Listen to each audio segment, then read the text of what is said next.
Bom dia para você que é do dia, boa noite para você que é da meia-noite e boa tarde para você que vai assistir isso aqui depois do YouTube.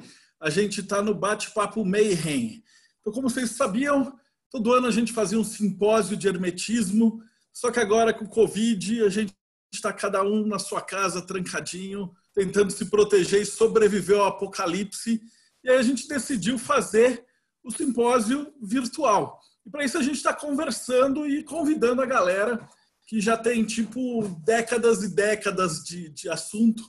E o convidado de hoje é um cara que vocês nunca viram ele, mas vocês já leram um monte de coisa que ele escreveu. Vocês já cansaram de ler e estudar os assuntos que ele já colocou.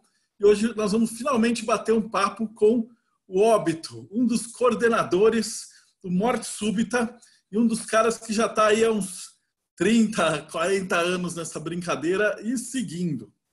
Então, Óbito, em primeiro lugar, seja bem-vindo, um prazer estar aqui com você. É um prazer estar aqui com vocês. Como o nosso amigo disse, 40 anos, eu diria até 50, 60, depois que você vende a alma para o diabo, você para de envelhecer, né? Então, você fica ainda com uma aparência jovem por mais tempo, mas muitas décadas já de ocultismo de todo tipo que você possa imaginar. E vou dar boa noite a todos que estão assistindo, porque aqui na Morte Súbita é sempre noite, né? Então, viemos agora conversar com todo mundo, fomos convidados para falar de satanismo. E a primeira pergunta, assim, o diabo não é tão feio quando se pinta? Pois é, depende de quem pintou, né? É interessante essa pergunta até, porque, de fato, satanismo é uma religião que tem as raízes lá na antiguidade, coisa muito antiga, lá para a década de 1960.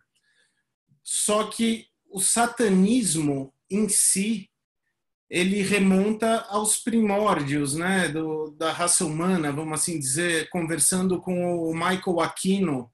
Mais para frente eu até falo quem é, mas foi um dos braços direito ou esquerdo, dependendo como ficar melhor, do LaVey na Church of Satan. E numa conversa com ele, ele disse: a gente não tem como dizer quando o satanismo começou, mas eu tenho certeza que quando criaram a imagem do adversário, alguém começou a adorar ele. Então, a imagem que a gente tem do diabo, ela foi construída ao longo de muito tempo. Você tem pelo menos 1000 anos de trabalho aí para conseguir chegar no que a gente chama de o capeta hoje em dia, né? E se a gente for regredir para aquela época, é curioso que a ideia que a gente tem hoje de Satã nasceu no judaísmo. A gente tem muitas muitas culturas que tinham demônios, espíritos do mal, espíritos da destruição, mas depois do cristianismo que a gente vive hoje, do catolicismo, especialmente aqui no Ocidente, a gente não tem muito como se livrar da lente que socialmente a gente tem. Você precisa de muito estudo para até tirar os seus valores para conseguir enxergar. Mas é curioso que, vamos colocar assim, se você ouve que vai ter aí um simpósio, uma palestra com um popstar falando do diabo, o cara cobra aí R$100, R$200, você pagou para participar de uma palestra. Se esse fosse o caso e eu fosse o popstar, eu ia dizer: quando a igreja começou a ganhar poder, ela precisava de alguém para assustar as pessoas e manter as pessoas na linha. Então ela pegou a imagem do diabo da Bíblia Brenda, e o deu William uma saiu. cara para ela. Eles pegaram todas as culturas que você tinha, as religiões que circundavam o cristianismo naquela época, e demonizaram os deuses, pegaram a imagem de Pan, que era uma criatura da cintura para baixo, um bode com chifres e todo lascivo, tocando flauta para seduzir as mulheres, tomando vinho, e transformaram ele no diabo. Acabei de economizar R$100 para todo mundo. Isso é o que a maioria das pessoas ainda acha hoje em dia. Quando você começa a mergulhar no satanismo ou em alguma forma de ocultismo e tenta não se polarizar em bem e mal, criação, destruição, você começa a montar uma imagem bem diferente do que pintam hoje em dia. Você tem, por exemplo, vamos voltar lá para o começo, a história do homem é história escrita, a gente precisa ter um registro para chamar de história. Isso, de repente, é até uma falha da nossa sociedade, mas enquanto a gente não tem um registro, a gente fala, as pessoas deviam acreditar nisso, o homem da caverna via o relâmpago caindo e começou a idolatrar como Deus, mas a gente nunca vai ter certeza. A história escrita da mitologia do diabo, curiosamente, não começa na Bíblia, mas a gente aponta para a Bíblia, especialmente a Bíblia judaica, aqueles primeiros escritos, o Pentateuco e tudo mais. Então vamos começar a dar uma olhada para aí.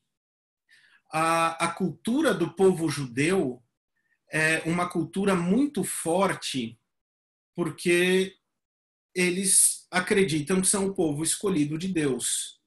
Então você tem um criador da terra, do universo e de tudo mais, e eles são o povo escolhido. E durante o princípio da cultura judaica, eles tiveram patriarcas, tiveram profetas e tudo mais, tiveram contato com esse Deus e trouxeram a cultura para a gente. A cultura seria quem foi Deus, como criou, como ele quer que a gente haja, o que é o certo e o que é errado de acordo com ele, e como a gente faz para voltar para perto dele. Isso é uma coisa recorrente em todas as culturas, como você voltar para perto do sagrado. Até religião, a palavra, vem do religare, que é se religar, você se religar ao sagrado, seja qual for a tua ideia de sagrado. Então, todos esses registros do povo judeu, que para a gente, no Ocidente, é a base principal de todas as religiões, eles tinham um contato com Deus, eles se afastavam de Deus, eles eram punidos, eles voltavam para perto de Deus. E a Bíblia deixa isso muito claro o tempo todo. Então ela começa falando de um Criador, como esse Criador criou o universo, como mesmo assim ele não estava satisfeito, ele criou a vida, e como ele criou os seres humanos. E ele botou uma única proibição, e os humanos foram tentados para essa proibição, que era a árvore do conhecimento, e morderam o fruto proibido, que hoje a gente chama de maçã, mas dependendo da literatura o fruto muda, e ganharam o conhecimento do bem e do mal. E Deus, com medo de que eles comessem do fruto da vida eterna e se tornassem como ele, sabendo a diferença e sendo eterno, botou eles para fora. Essa primeira criatura que tira a criação do caminho de Deus era a serpente, que hoje o pessoal fala, é o diabo. Não era o diabo, era uma serpente que recebe o castigo de andar sobre a barriga na terra para o resto da existência, e ele cai fora. Você tem uma outra menção na Bíblia mais para frente que fala que o diabo é conhecido como a serpente também, mas até então você não tem um diabo. Você tem a serpente que tentou Adão e Eva e eles vieram para o mundo. E aí você não tem ainda mais ou menos, você tem a tradição de quando esses textos foram escritos, que eles podem remontar de 10.000 anos antes de Cristo para 5.000 anos antes de Cristo. Hoje o aceito é pelo menos 1.500 anos antes de Cristo começou a ser reunido essa sabedoria. E você teve a prosperidade, uma das primeiras prosperidades, vamos dizer, do judaísmo na história, que foi a época do primeiro templo.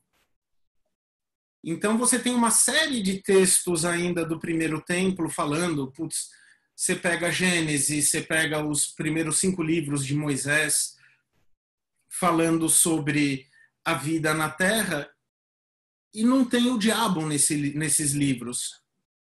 Que Deus mata pra caramba nesse comecinho de... No comecinho, me dá 10 minutinhos, a gente entra na contagem de corpos. Mas nesse começo, você ainda não tem o diabo, você tem algumas entidades que eles se chamam ainda de ser Irim. A minha pronúncia de hebraico é pior do que a de grego, então, mas seriam os Seirins, que você tem Belial como sendo uma entidade, você tem o Azazel, que ficou famoso com a história do bode expiatório, e por aí afora, mas você não tem um líder, você tem essas entidades que circulavam pela Terra. Isso foi até entre 700 a.C. até 580 a.C. Aí vem a época do Segundo Templo. E você tem textos bíblicos aí que estão acontecendo ainda, e aparece a palavra Satã. Só que Satã não é uma figura ainda, Satã é um cargo. Se você pega o hebraico original para ler, não é Satã, é Ha-Shaitan. Esse Ha na frente é como o boi, o Satã. O Satã era um cargo ainda, ele é um adversário, mas ele trabalha para Deus. Então, quando eles falam de, por exemplo, o fulano estava encontrando e estava andando com a família e encontrou um inimigo, o inimigo é chamado de Satã, mas ele não é uma entidade ainda. Então, você tinha muitos Saitãs, então o povo vai andar e encontra o Satã. O fulano estava andando e luta contra o Satã. Ainda é um cargo, ele era quase um cargo jurídico, ele era como um opositor que veio para acabar com a missão do cara. Mas a maioria das vezes era atribuído a um ser humano normal. Era você falar, chegou o advogado, chegou quem quer que seja. No caso, chamavam de Satã. E o curioso disso é que esse cargo de Satã era dado para um ou para vários anjos, a gente não tem noção. E entra o ponto que você falou da matança. Eu tinha um hábito, que era meio que uma brincadeira comigo mesmo, na época da morte súbita. Uma vez por ano a gente lia a Bíblia para fazer a contagem dos corpos. Quem Deus matou, quem o diabo matou. E, cara, é absurdo, porque Deus matou por conta própria. O último número que a gente chegou tinha chegado em 2 milhões e cacetada, assim, número escrito. Porque ele fala do exército de Etíope, que eram 1000 vezes 1000, aí você tem 1 milhão que ele acaba. Você tem as guerras, você tem quando ele fala para a galera que fugiu do Egito, quem dançou em volta do carneiro de ouro, se for teu pai, teu irmão, não interessa, matem, morre. A fulana que riu quando falou que ia receber um filho, ele mata. E Satã só mata no livro de Jó e porque Deus fala para ele matar. Então você tinha muitos anjos naquela época, de acordo com a Bíblia, zanzando pela terra. Você tem os 2 que vão para Sodoma e Gomorra. Você tem... que mais? O anjo que desce e fala com o profeta. E eles tinham esses cargos de... O próprio nome anjo também, que vem de ângelos, é mensageiro, vinha trazer uma mensagem de Deus. E na história de Jó, Deus reúne toda a hoste em volta dele e vem Satã. E Deus pergunta, onde você estava? Ele fala, eu estava zanzando na terra e ao redor da terra. Estava lá, era tipo office boy, cumprindo as missões. E Deus fala, você viu o Jó? O Jó é foda, ele me curte pra caramba. E Satã, que na verdade não era Satã, mas era o anjo que ocupava o cargo de Satã, fala, é óbvio que ele te adora. O cara é o cara mais rico da região. O cara tem 10 filhos, tem 3 filhas, o cara tem escravo pra caramba, o cara faz banquete toda noite, se você tirasse isso dele, eu não sei se ele ia te adorar tanto. Aí Deus fala para ele, então vai para a terra, senta a mão em todo mundo menos nele. E ele mata os 10 filhos de Jó e os servos. Os servos a gente não tem número, mas ele fala, a gente estava levando os camelos, morreu todo mundo, menos eu, para contar a história. A gente estava cuidando das ovelhas, vieram os bárbaros, morreram todos, menos eu. Então, no body count da Bíblia, Deus tem pelo menos 2,5 milhões, 2,8 milhões, sem contar a enchente, que a gente não tem como saber quantas pessoas tinham na Terra, mas ele matou todo mundo, menos a família de Noé. Não dá para saber quantas pessoas moravam em Sodoma e Gomorra, que ele também acabou com as duas, então você pode triplicar, quadriplicar esse número. E o diabo e Satã, o anjo de Satã, amando de Deus, matou 10 filhos e servos que a gente não tem como saber.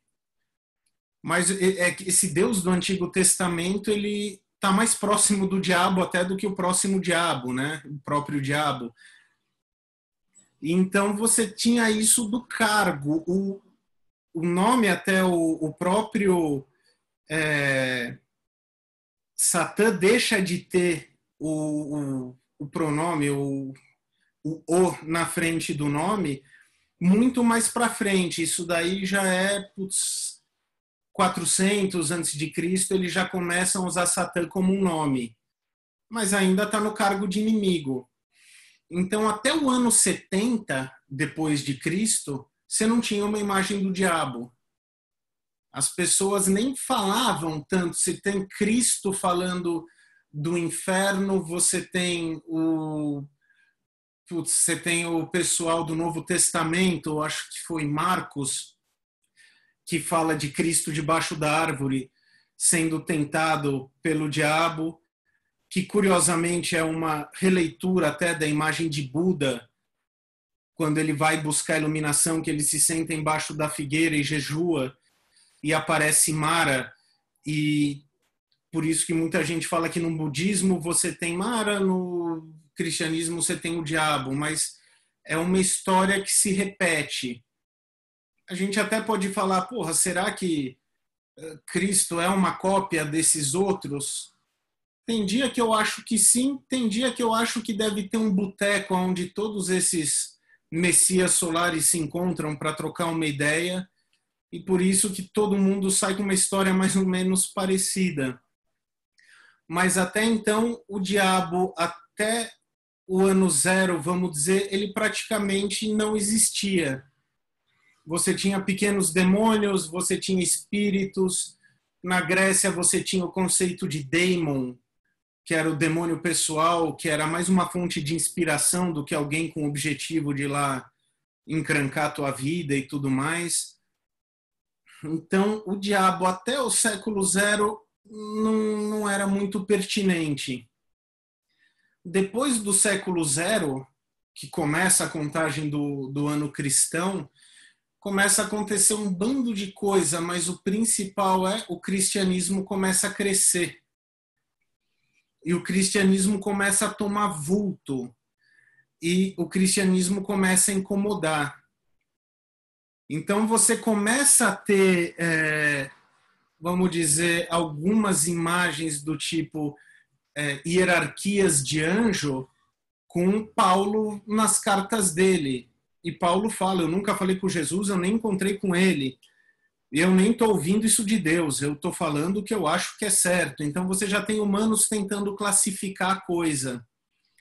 E isso vai indo até o misticismo começar a tomar conta. Você vê, Roma fica católica cristã, você tem lá o século IV, o século V, eles começam a traduzir a Bíblia.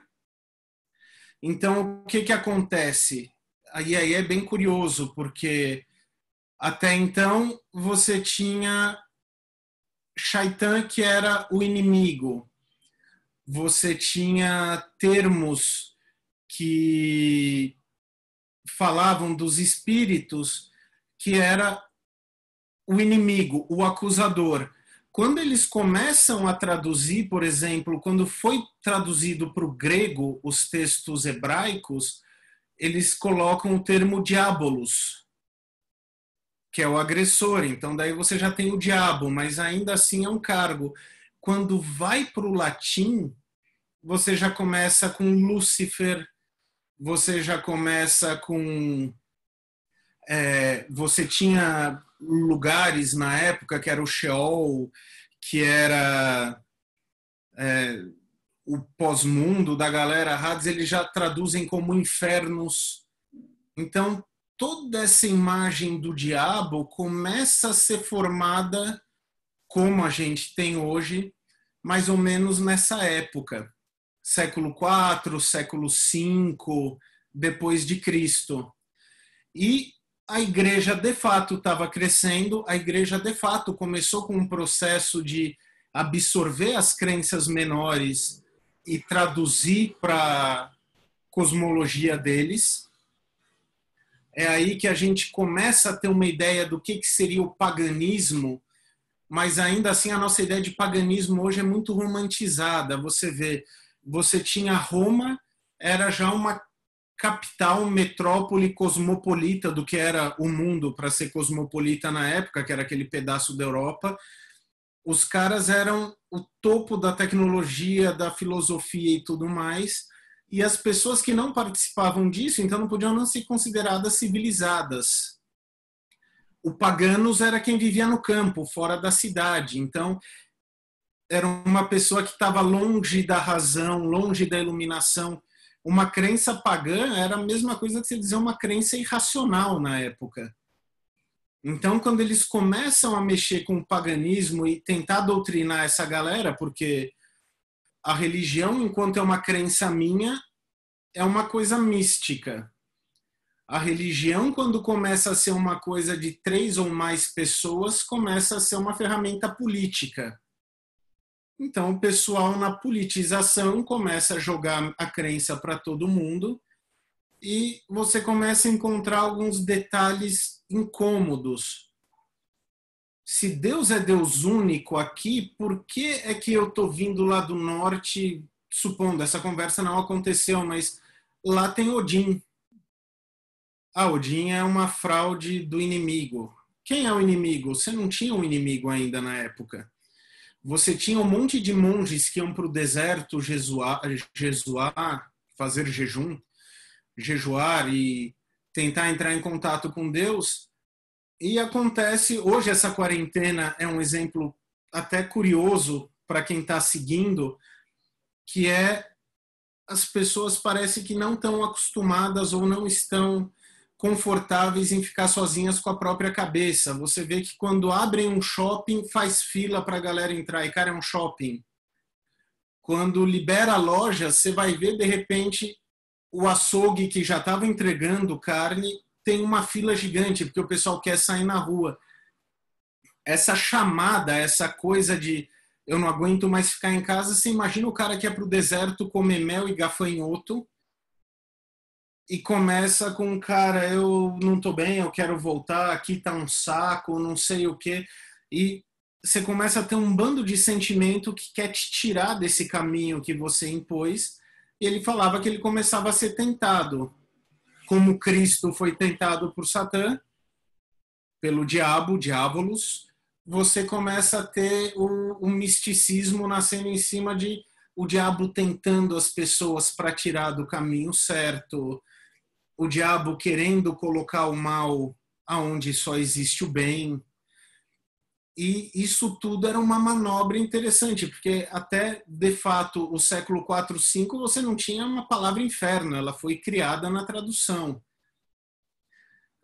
Você tinha um costume também judaico de hebreu de orar pelos mortos, e o que isso virou? É bem interessante, porque se o cara morreu, por que você está orando para ele? Se ele era bom, ele foi para Deus. Se ele não era bom, ele está na terra dos mortos. Você não tinha um inferno judaico na época.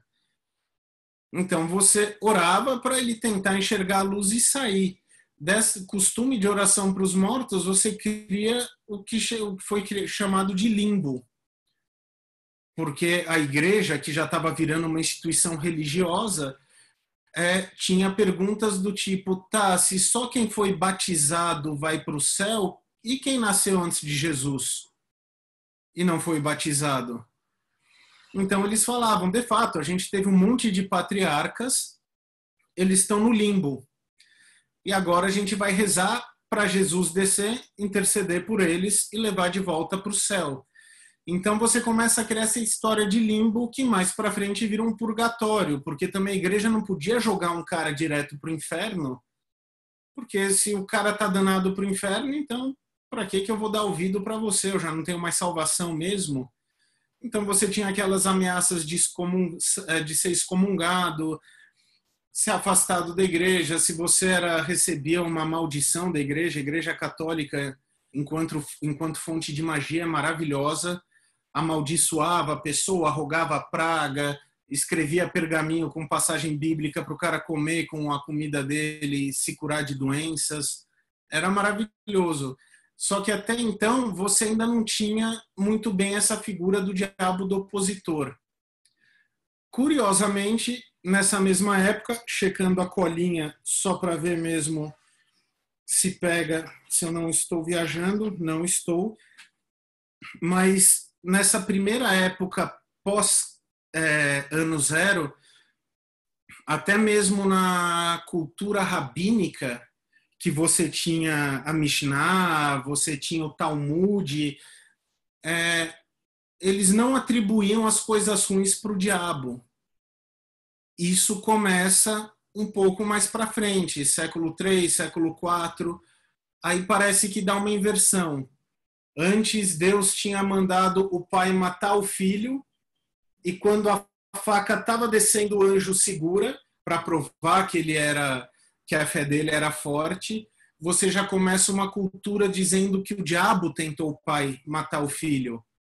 Então, tudo o que acontece de ruim, eles começam a atribuir para uma figura mítica, que no caso seria o diabo. Então ele deixa de ser um cargo para ser uma pessoa. Dentro do judaísmo isso começa a ficar forte. Quando a Cabala começa a aparecer, quando o Zohar é escrito, isso se cristaliza de uma forma violenta. Quando você começa a ver a própria Igreja Católica, quando ela se divide, você tem o primeiro cisma da Igreja Ortodoxa e a Católica, depois você tem o protestantismo nascendo, a forma que um tinha de acusar o outro era a Católica dizia que o Lutero era o diabo e o Lutero falava que o Papa era um anticristo.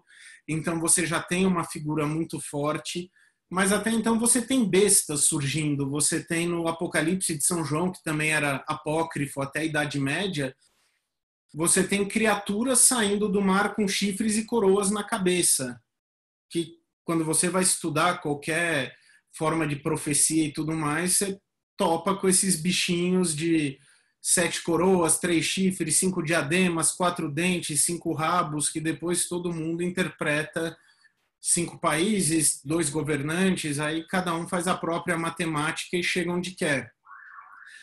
Mas você ainda não tinha um diabo, tanto que é curioso que no Apocalipse de São João, eles chamam Cristo de estrela da manhã, que é o mesmo termo que eles dão para Lúcifer, em Ezequiel, ó estrela matutina. Então, o diabo pisa na terra mesmo com o surgimento da Igreja Católica. O próprio Lavey fala que o diabo foi o melhor amigo da igreja, porque se não fosse por ele, ela não tinha durado tanto tempo. E a própria igreja começa, ela não tinha ainda imagens, você tinha símbolos, você tinha cruz, você tinha o peixe, você tinha o círculo com a cruz no meio, que é outra forma de cruz, o ovo universal, os poderes saindo. Você tinha um bando de símbolo, mas você ainda não tinha figuras para apoiar isso. Do mesmo jeito que a nossa história depende da escrita, muito da nossa imaginação depende de uma imagem.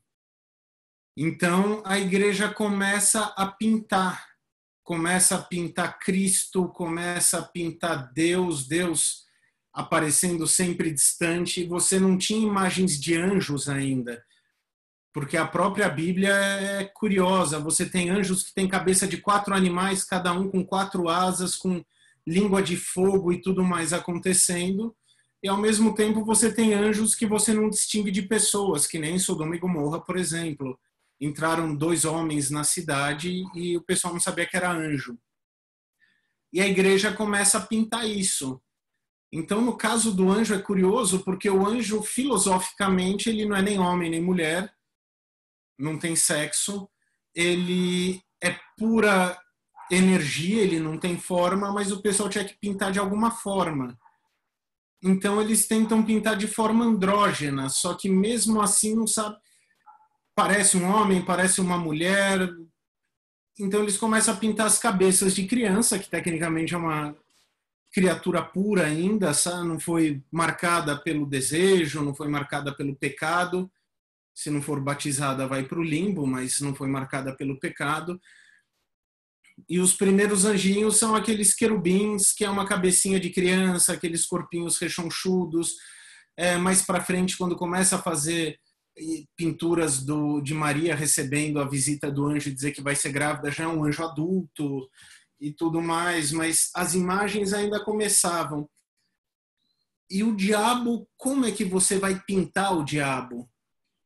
Isso é complicado porque aonde você vai colocar a imagem do diabo se você pintar ela? Então, se a igreja encomenda uma pintura do diabo, você não vai poder botar na igreja. Você pode colocar uma serpente com o cara pisando em cima, que é um animal, ok. Você pode colocar uma criatura saindo meio torta do mar, que nem tem nas profecias, ok. Uma cabeça de serpente com corpo de leão.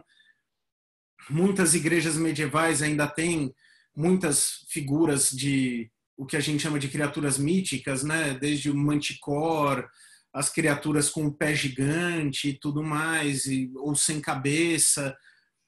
E até aí ok, porque você pode mostrar os monstros para as pessoas, mas imagina você ter uma igreja onde você vai colocar uma imagem do diabo, porque você está reservando lugar para imagem de santo, imagem de Jesus, imagem dos anjos e tudo mais. Você não tem como colocar um diabo. Até uma coisa curiosa para você ver o avanço da ideia da posição do homem no universo foi quando pintaram na Capela da Sistina, Michelangelo, a famosa imagem Deus encostando no homem, porque até então o intermediário sempre foi um anjo ou Jesus.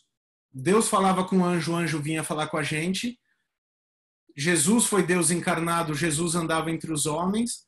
Você nunca teve Deus falando direto com um homem.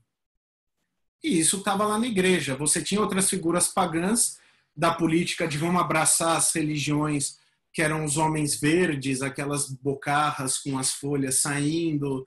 Você tinha até faunos e unicórnios aparecendo. Só que você não tinha um diabo ainda. Só que você tinha uma ideia de bestialidade muito forte. As pessoas tinham medo das feras. As maldições na época eram você vai para o deserto e as feras vão te devorar. Então, dizer que o diabo ganhou a pata de bode por causa de Pan é uma simplificação. Você tinha várias figuras e Pan até era uma figura menor na época. Porque não vamos falar de Mitra. O mitraísmo estava crescendo violentamente entre o século I e o século II, III, e estava concorrendo em Roma com o cristianismo. E Mitra estava ligado com o touro. Então você tem uma criatura de chifres aí, é um jeito até de fazer uma caricatura de um outro deus que era adorado, de uma iniciação. Mas toda vez que você vai pegar uma leitura clássica para ver qual era a ideia de um monstro, você tinha o Minotauro, que era da cintura para cima touro, você tinha o chifre, você tinha desenhos de povos estranhos e já criaturas, mesmo naquela época rupestre, com a pata fendida, que para os judeus era uma criatura suja, por isso que você não pode comer porco, por exemplo, ele tem a pata fendida. Mas, ao mesmo tempo, você tem a história do bode expiatório, que você tem o bode lá, a gente fala do bode que leva o pecado, mas as pessoas esquecem que você tinha o bode branco puro que era dedicado a Deus. Então, a imagem do diabo ainda era uma coisa muito etérea, ninguém sabia muito bem o que era o diabo. E começaram a atribuir para ele figuras, símbolos bestiais. O diabo tem a língua da serpente, o diabo era pintado, desenhado com língua fendida na literatura marginal. Você tem o diabo com a pata de animal impuro, que era uma pata fendida, não necessariamente de bode. Você tinha os chifres, que na época de Roma até, e muito tempo depois, era símbolo de virilidade, mas também era os animais do campo com seus chifres e presas. Então, até aqui a gente tem uma noção mais ou menos do que é, da onde viria a imagem de Satã que a gente abraçou. E, eventualmente, depois da criação da igreja, mais para frente, século 6, 7, quando a igreja começou, a gente estava chegando no alto da Idade Média ainda, e a igreja estava lá correndo para os quatro cantos. É curioso que as pessoas tinham tanto medo da imagem do diabo quanto tinham da imagem do padre ou da imagem do rabino. O cara se vestia de preto, tinha um chapelão e tudo mais. E lá vem a figura sinistra, o homem negro. Você não tinha ainda uma atribuição muito clara. E o diabo, com isso tudo, obviamente, acabou sendo associado aos pecados. O Deus que matou 2.800.000 de pessoas na Bíblia, como a gente fez as contas, sem contar a enchente e Sodoma e Gomorra, que subia mais, falava, não matarás. Se alguém matava, o diabo tentou. Você não cobiçará a mulher do próximo. A mulher abaixava para pegar uma coisa no chão, apareceu o decote, o diabo me fez olhar para ela. Então a culpa ficou, como perguntaram no começo, porque a culpa de tudo é do diabo, é até um pensamento divertido, é porque o diabo não existia ainda. Você podia jogar a culpa em nada, joga no diabo, ele me tentou, me fez roubar dinheiro, me fez comer a sobremesa do meu irmão, me fez fugir de casa, me fez ter um caso, me fez matar o cara. O diabo me obrigou a isso, eu tenho uma chance de salvação ainda. E quando surge Cabala, quando a literatura rabínica começa a jogar a culpa no diabo, aí vira uma festa do crioulo doido, de tudo de ruim que aconteceu era do diabo, e os filósofos da época começam com a brincadeira do se Deus é todo poderoso, então por que o diabo faz o que quer? Teve até um caso que o Tiago contou na live dele de alquimia, que é muito bacana. Você tinha órgãos de igreja que os tubos eram feitos de estanho. E no inverno europeu, aquilo lá começa a esfarelar. O cara estava no meio da missa no inverno, todo mundo lá dentro, sem perspectiva de calor, a comida acabando. O diabo está querendo, não, vem para a igreja, Deus vai proteger todo mundo, dá calor e apoio. Começava a tocar o órgão rachava inteiro, a igreja quebrava. E aí o pessoal falava, caramba, o que está acontecendo? Vem a peste negra. A peste negra começa a matar todo mundo, inclusive a galera da igreja. E o pessoal rezava para Deus e caía morto. Então, cadê Deus? É o diabo que está matando todo mundo, é um teste.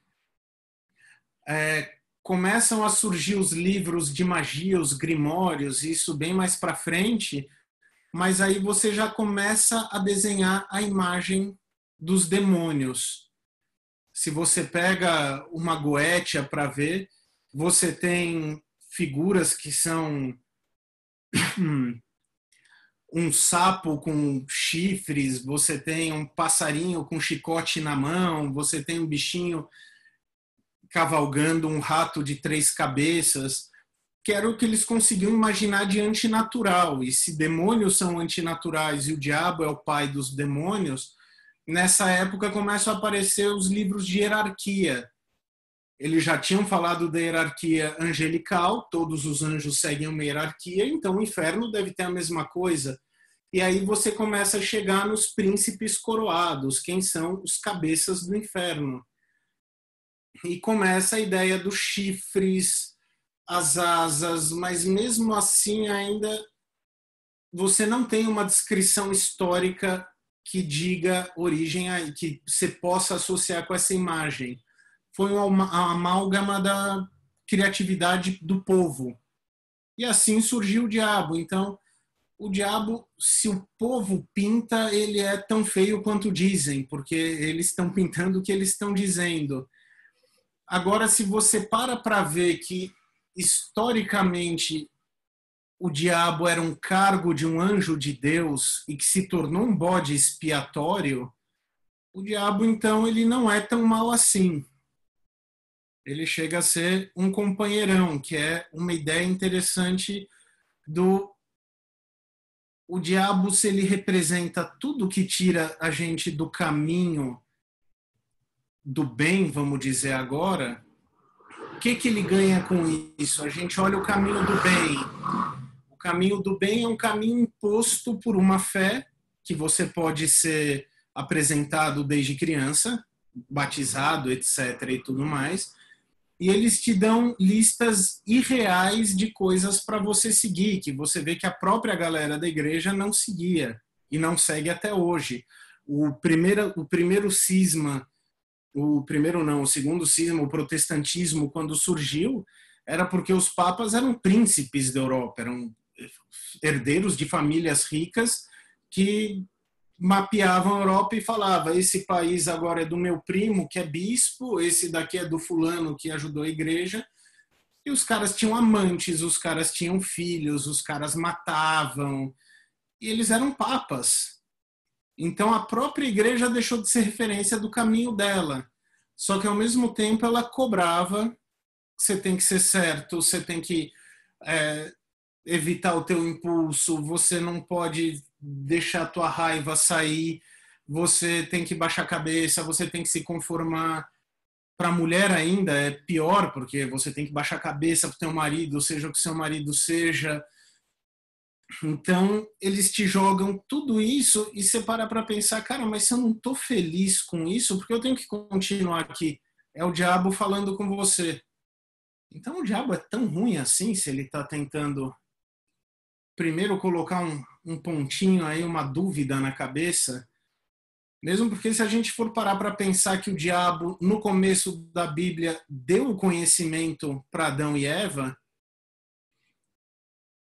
o cara simplesmente te deu uma perspectiva. Olha, se você não tem conhecimento, você vai continuar nesse jardim como um animal. Toma aí o conhecimento, abre o teu olho, vê o que você quer seguir. O cara foi expulso.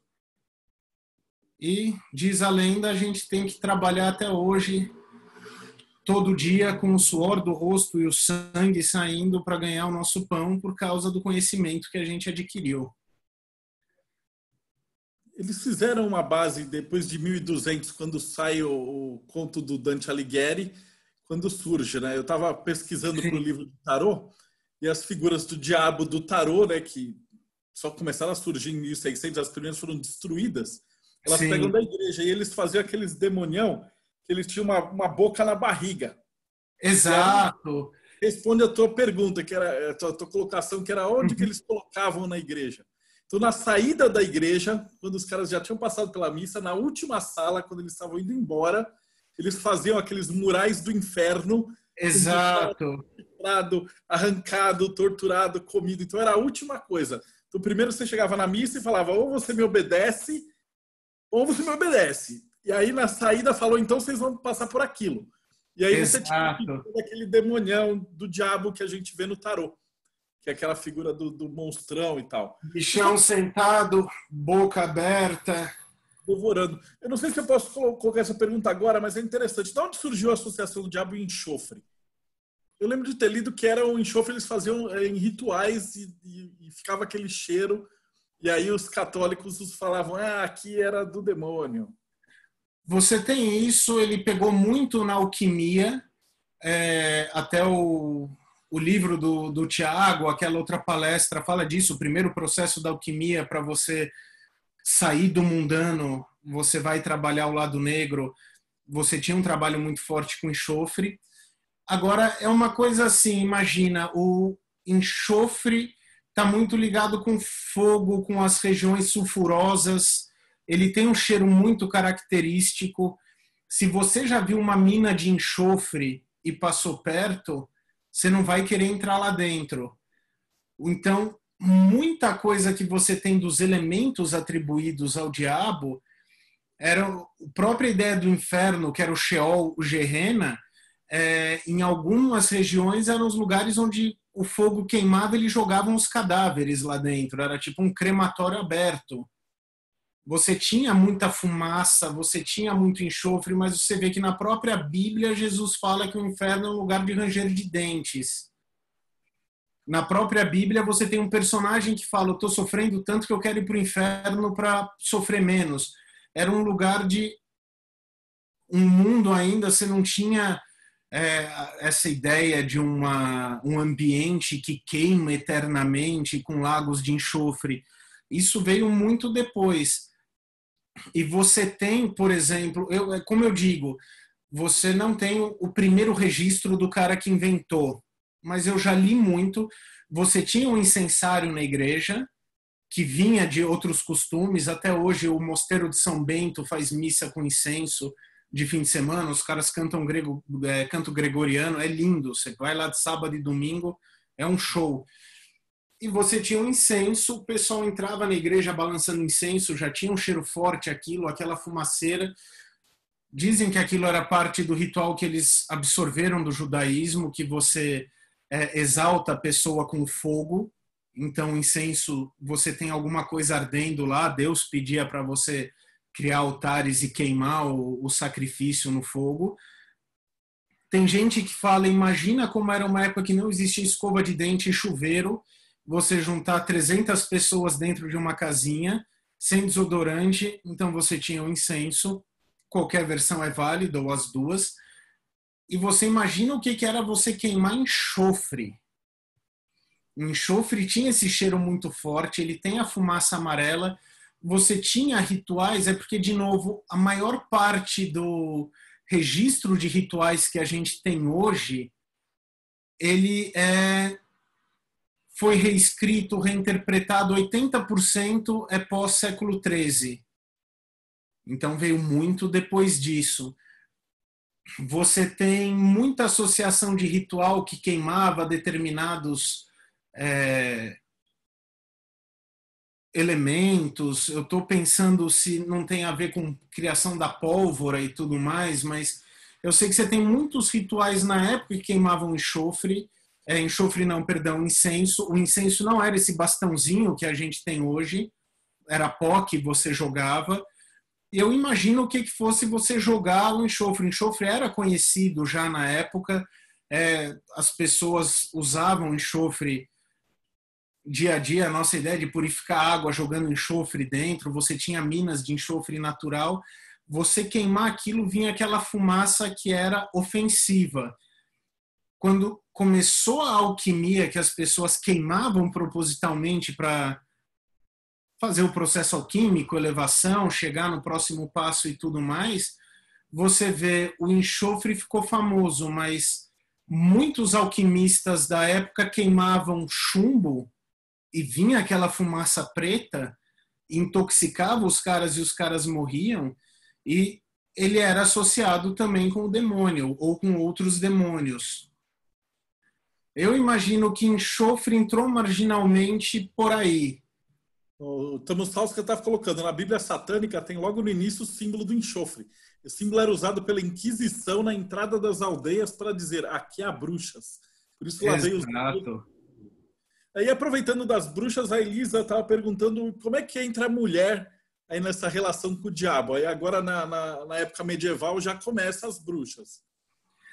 O problema é aquilo, tanto o judaísmo, quanto o cristianismo, quanto o islamismo, que veio depois, quanto todas as religiões que partiram dessas, que a gente chama de região abraâmica, para resumir todo mundo, é extremamente patriarcal. Por ser extremamente patriarcal, eles já colocam a mulher lá embaixo. Então, é aquilo, é curioso que você vê na história, você consegue contar nos dedos, de maneira geral, você começa a estudar, você vê que os números não são bem assim, mas quantas sacerdotisas mulheres, quantas governantes mulheres, quantas inovadoras mulheres você teve durante a história? Você tem várias, mas quem leva o crédito é sempre um homem. Você tem uma Cleópatra para quantos imperadores egípcios? Você tem Maria. Um dos grandes problemas da igreja era reconhecer Maria como alguém importante dentro da Bíblia. E até hoje tem gente que fala, tem gente que não fala. A igreja, de maneira geral, colocou ela como a mãe de Cristo, mas a Maria não está lá como mulher, ela está lá como a mãe de Cristo. Se não fosse Cristo, ela não estaria. A Madalena foi apagada. Então, por aí você tem uma noção muito tênue ainda, mas começa a formar uma ideia do que era você ser mulher naquela época. Hoje, se você engravida a mulher e cai fora, ela consegue te botar num processo e pagar pensão. Naquela época, imagina, você não tinha isso. A mulher estava aos próprios cuidados no mundo de homens que não eram muito educados. A igreja, a grande separação da Inglaterra com a igreja católica, que a Inglaterra virou protestante, depois hoje virou a igreja anglicana, é porque o rei queria um filho homem e a mulher não estava dando. Então ele pediu para você divorciar. Se a mulher não presta, porque não está me dando um filho homem. E o Papa falou, cara, casou, escreveu, não leu, o pau comeu. Você não vai se divorciar. Ele falou, então o catolicismo não existe mais aqui, a gente é protestante, porque no protestantismo eu me divorcio. Você pega todas essas bases culturais e você vê que o papel da mulher nunca foi muito forte. Quando a mulher, se a gente para pegar um outro mito que existe, mas é um mito muito bom, era que homens eram caçadores e mulheres eram organizadoras. O homem caçava, a mulher distribuía para a família, cuidava dos filhos e tudo mais. Você vê que a mulher tem um contato muito forte com o ambiente que a cerca. O homem, ele é o cara que sai, arranja e volta, conversando no mito proposto que a gente tem até hoje. A mulher sempre teve um papel muito forte enquanto indivíduo, mas ela nunca teve um papel muito forte social. Tanto que até hoje, quando a gente fala de democracia ideal, que era a democracia grega, a mulher não tinha direito de voto.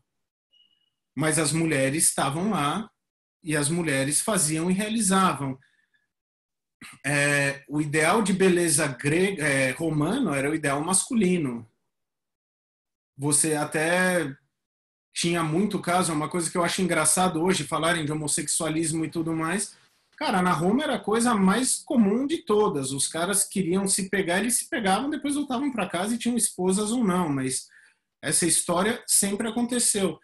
E a mulher, a imagem que a gente tem ainda, esse mito social que é forte, não acredito nem desacredito, mas é uma imagem muito boa, é a pessoa que organiza, é a mulher que aguenta o tranco, é a mulher que está tomando conta dos filhos, que se preocupa, que organiza.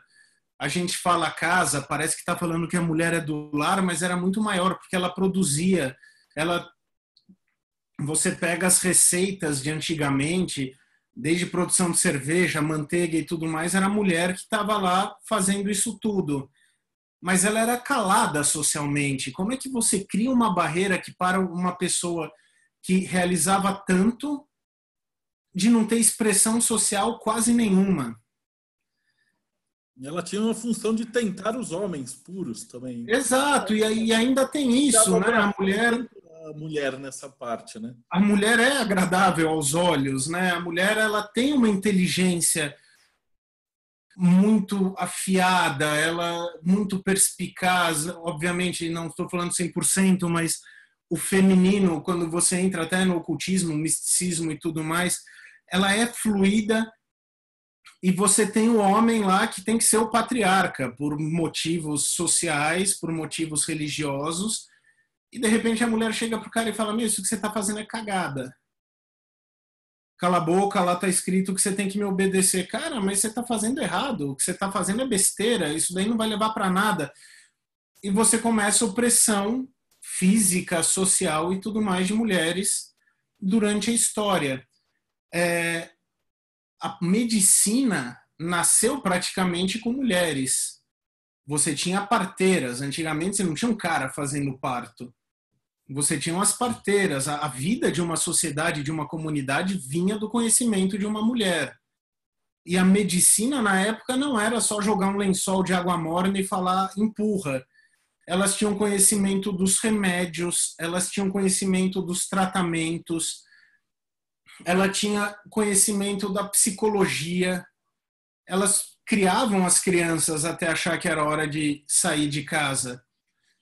E você está chegando com uma religião feito um tanque de guerra, falando que quem cura é Deus, quem cura é Cristo, ou quem cura são os discípulos de Cristo na Terra. Reza que passa. Não, minha filha, se você pegar isso daqui, amassar com sal e passar na ferida, a sua ferida cura. Não, isso daí não foi Cristo. Eu sou o representante, eu vou te curar. E não cura, você não tem fé. A mulher faz curar, então como é que o conhecimento dela é maior do que a minha fé? Bruxa. Tem parte com o diabo. O diabo está usando ela para te curar, para te afastar de Deus. Porque eu mandei você rezar, você rezou, piorou, seu pé ficou preto e está fedido. Ela fez um unguento, amassou, cortou, misturou, teu pé voltou ao normal, então você não rezou direito e o diabo está chegando em você. E a mulher também se torna um bode expiatório muito conveniente. O padre é puro até pegarem na cama com a mulher. Como é que você caiu na cama com a mulher? A mulher me tentou. Se você olhar na Bíblia, foi Eva que deu a maçã para Adão. Então, desde o começo, a mulher é a tentadora que tira o homem do caminho. Então, você começa a criar essa história de a mulher ser sensual, de a mulher ser, ter essa, quando ela fala, ela está falando com duplo sentido para te enganar.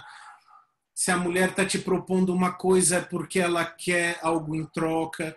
Curiosamente, se você pegar, falava a mesma coisa de judeus, falava a mesma coisa de ciganos na Europa nessa época.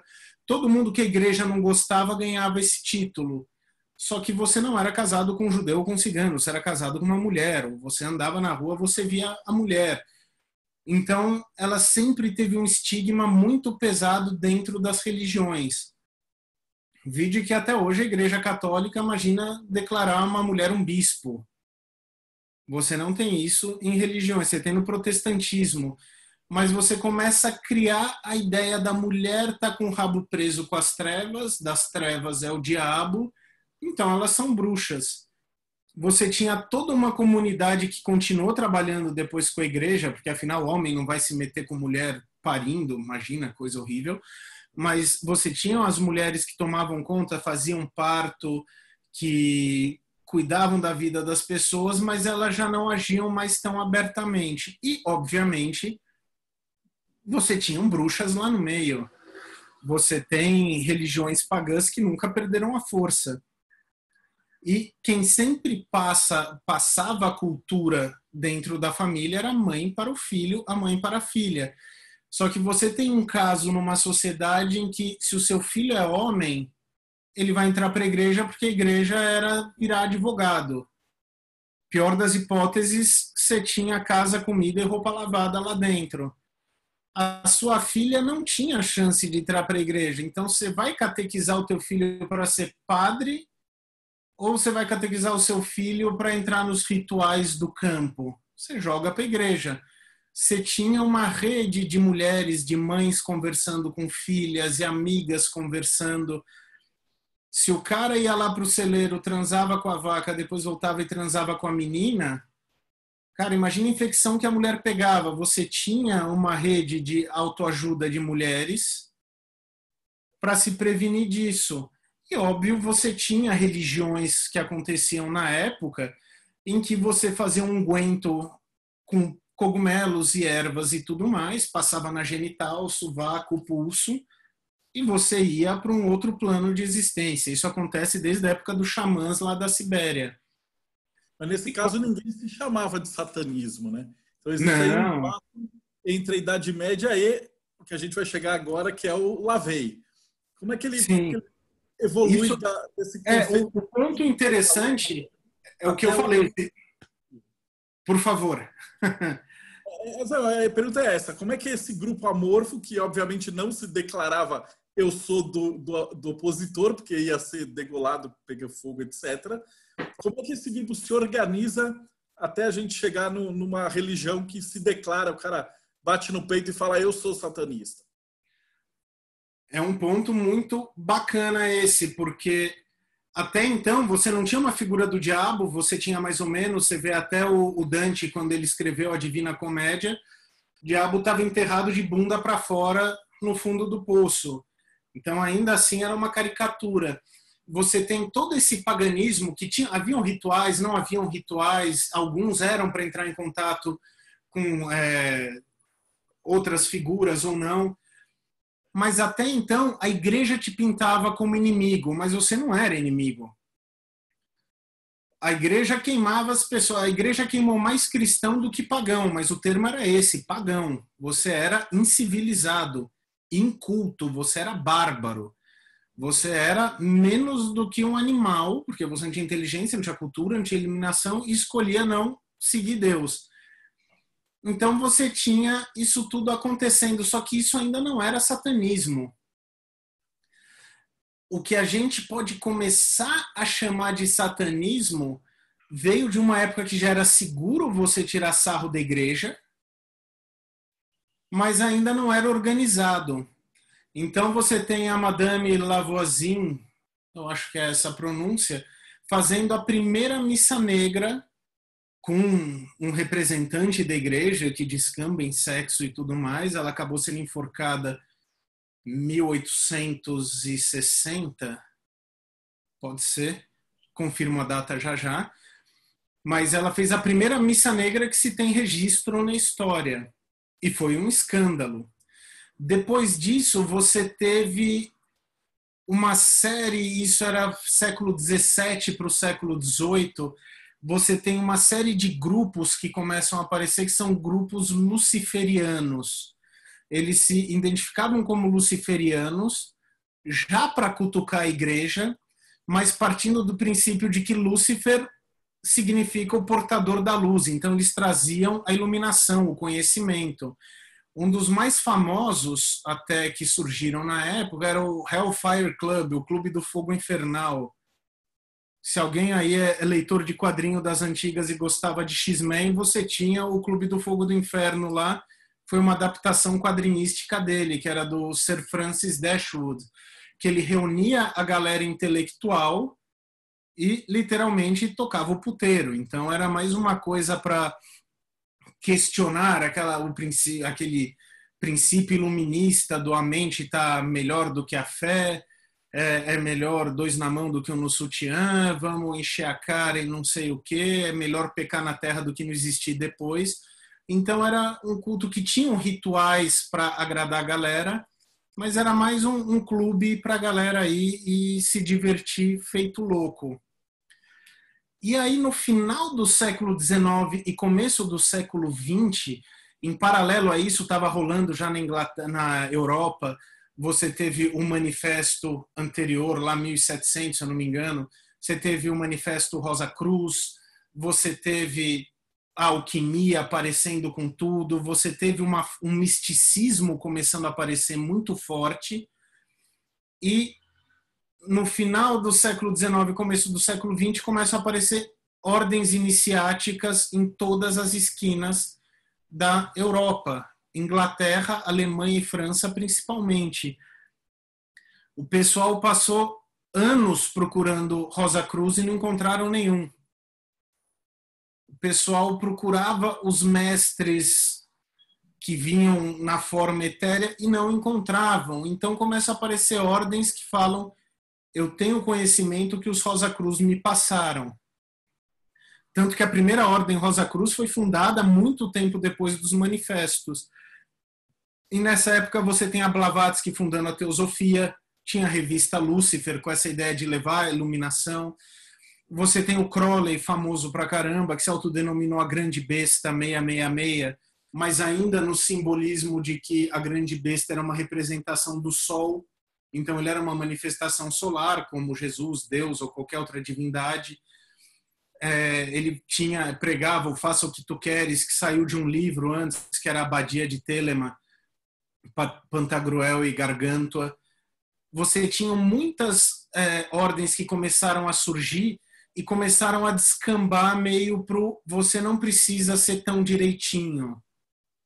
Você pode usar sexo e drogas para evoluir. Você pode fazer rituais orgiásticos para atingir a iluminação.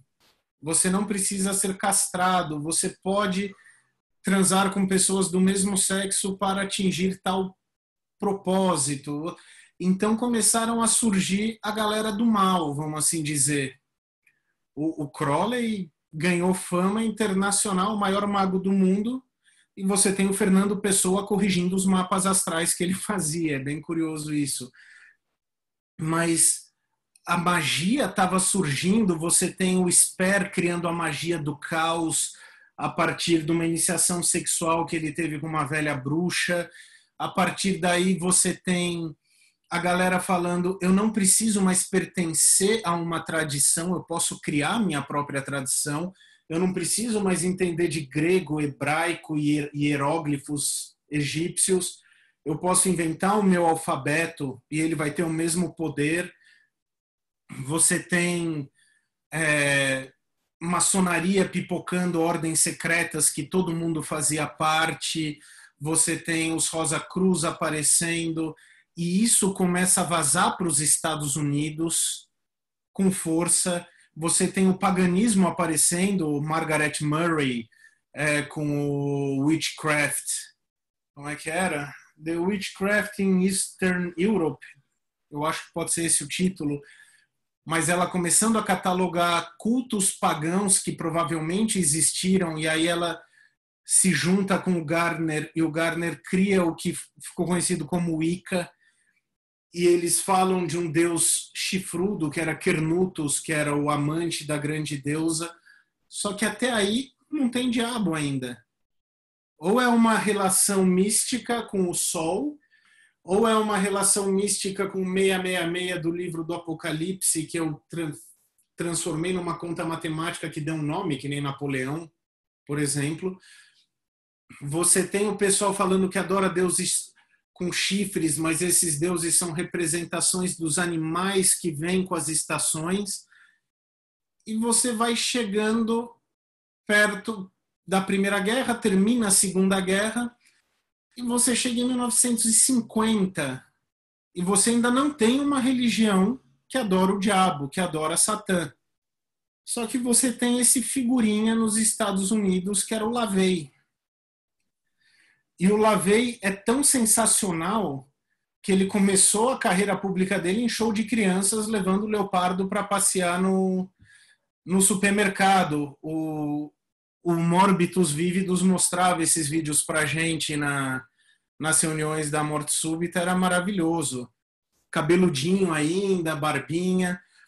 E o LaVey, ele sempre teve um grande problema. Ele achava que trabalhar era muito chato e que você ler e estudar era muito legal.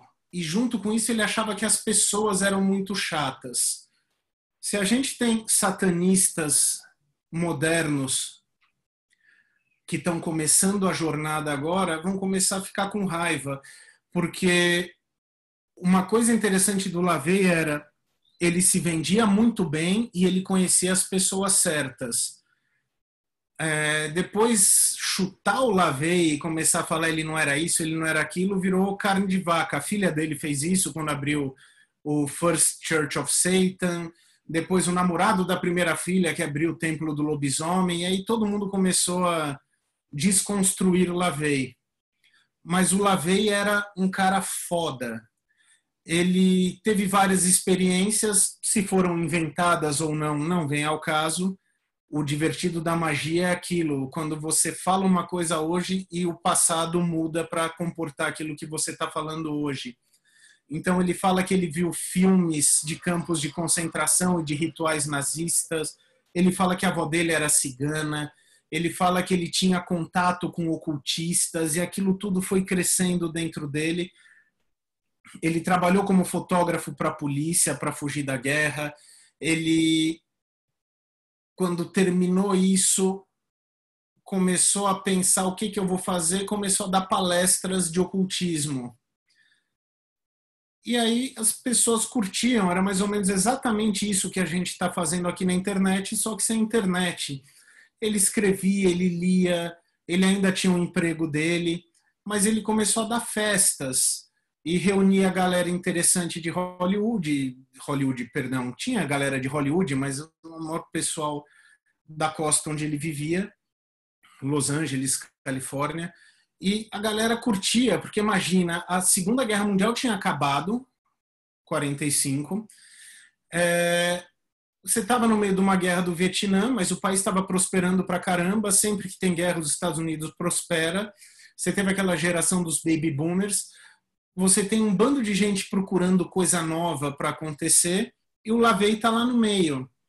Então o LaVey contava as histórias que ele via de quando ele fotografava cenas de crime, o LaVey tocava teclado, órgão, ele fala da época que ele tocou em, que eles chamam de carnavals, que são aquelas feiras que eles montam sazonais. Então ele fala, é engraçado que naquela época eu tocava na tenda de striptease no sábado à noite e no domingo de manhã eu ia para a tenda da igreja, eu ia tocar os órgãos e os mesmos caras que estavam na tenda do striptease estavam aqui na igreja de manhã rezando e pedindo perdão pelos pecados toda semana. E ele fala que com isso ele vai criando uma ideia de que o ser humano não é só hipócrita com os outros, mas ele é hipócrita consigo mesmo. E ele começa a formar um grupo de pessoas que ele reunia para discutir cada vez mais assuntos de ocultismo, assuntos que iam desde curiosidade, canibalismo, até rituais dos antigos Yezid. E ele forma um núcleo que se juntava sempre, discutia sempre, e ele tem a ideia de, se todo mundo fala que o diabo é o que leva o homem para o pecado, mas se o pecado é aquilo que é a representação do nosso impulso natural, então o diabo tem que ser o símbolo daquilo que torna a gente a gente. O diabo é o símbolo mais humano da humanidade. A igreja tentou escravizar as pessoas por tanto tempo, lavagem cerebral, menosprezar a mulher, pegar o dinheiro das pessoas enquanto fala que tem que ser humilde. E o tempo todo o diabo teve do lado do homem falando, cara, vai atrás do que te faz feliz. Então LaVey cria o ritual da noite de Valspurginat. Ele, no dia 30 de abril, raspa a cabeça e dá, em abril de 66, e cria a primeira igreja devotada ao diabo. Só que quando a gente fala que o LaVey, o satanismo começa em 66, é porque justamente antes dele você não tem um grupo satânico organizado, você não tem uma religião devotada ao diabo de forma nenhuma. Você pode ter um outro fulano, como disse o Aquino, quando criaram a imagem do diabo, alguém deve ter começado a adorar, mas a primeira religião 100% devotada ao diabo foi LaVey. Só que ele não tinha uma visão de diabo como a igreja pegava. Para o LaVey, o diabo não era uma criatura de chifres e rabo. o diabo é uma figura que é uma parte da psique humana que é constantemente suprimida. É uma parte nossa que a gente ignora, que quando a gente toma conhecimento, a gente tenta esconder. E como disse Morbitus Vívido certa vez, todo sentimento que você ignora se transforma num demônio. E o Lavey começa a partir desse princípio. Vamos pegar tudo que é impulso natural nosso e colocar na luz do bom senso. Então, pega os pecados capitais. Por que luxúria é errado? Por que é errado você sentir desejo físico por alguém? Seja essa pessoa do mesmo sexo ou não.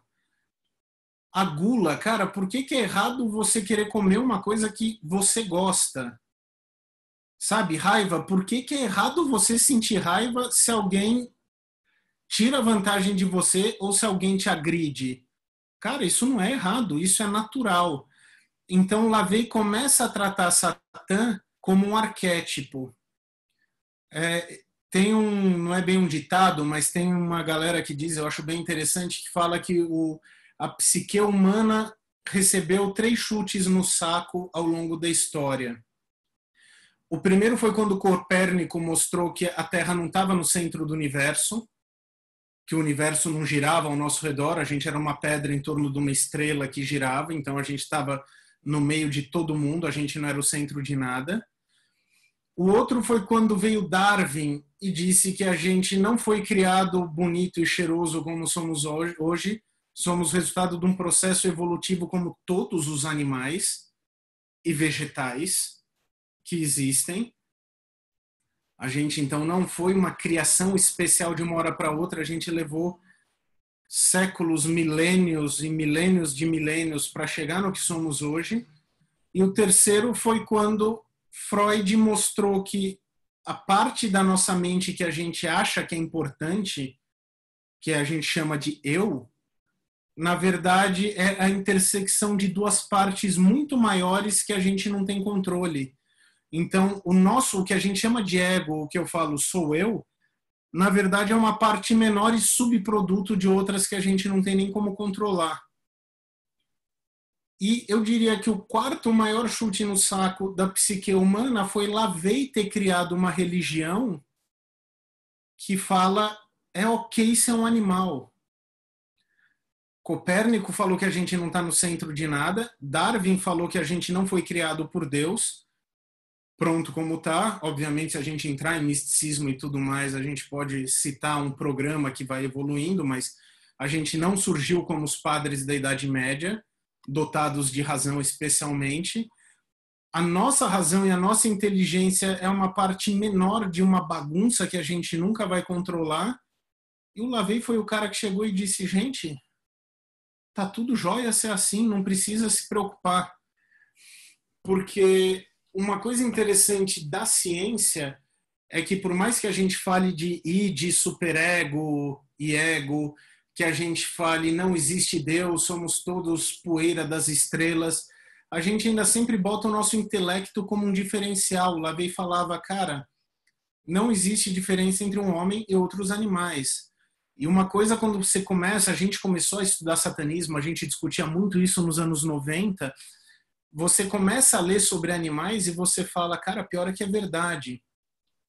O ser humano é o único animal que coleciona o que lhe é importante. E você vê que, cara, pássaros, ratos, hamsters colecionam coisas.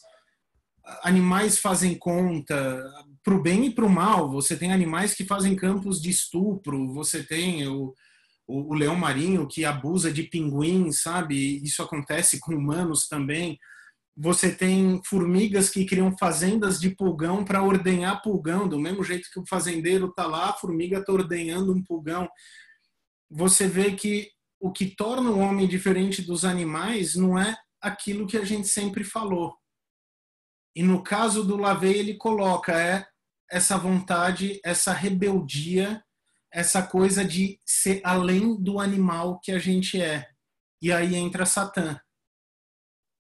A melhor descrição de Satã que Lavey deu é uma fonte inexplorada de energia. As pessoas percebem ele, sentem o que é Satã, mas eles têm medo e fogem. O satanista abraça isso, para o bem ou para o mal. Então, a primeira a primeira fase do satanismo do LaVey foi mostrar para a galera que você tem que reconhecer que você não é tudo isso que você acha. A segunda parte é, mas você tem como se tornar algo além disso que você é. E foi como surgiu a Igreja de Satã. E ele não começou ela da noite para o dia. Ele tinha a Ordem do Trapezoide, que era esse grupo de participantes que trocavam ideias e estudavam ocultismo. Ele tinha o que chamavam de Rainbow Sheets, as folhas do arco-íris, porque ele escrevia em papel colorido e distribuía, que eram as ideias dele do que era ocultismo, do que era magia, do que era a hipocrisia social, de como o ser humano gostava de se enganar. E esses papéis todos ele organizou para começar a preparar o escrito da igreja, só que a Igreja de Satã ainda era meio que uma curiosidade local de São Francisco. E aí a igreja começou em 66, em 68, se eu não me engano, sai no cinema O Bebê de Rosemary. E o pessoal enlouquece. E o LaVey era um marqueteiro desgraçado. Você tinha uma indústria cinematográfica fazendo bottoms, que era Pray for Rosemary's Baby, reze pelo bebê da Rosemary. E o LaVey começou a fazer Pray for LaVey. E ele ia nas estreias do filme, porque o filme era sobre a mulher que ia dar luz ao bebê do diabo. Eu acho que ele foi em 15 estreias, 20 estreias. Ele chegava naquele carrão preto dele, que parecia um carro fúnebre, e descia todo cheio de roupão, com mais 5 pessoas cheias de roupão e medalhão, e iam para o cinema. Devia ser um baita marketing para o cinema também.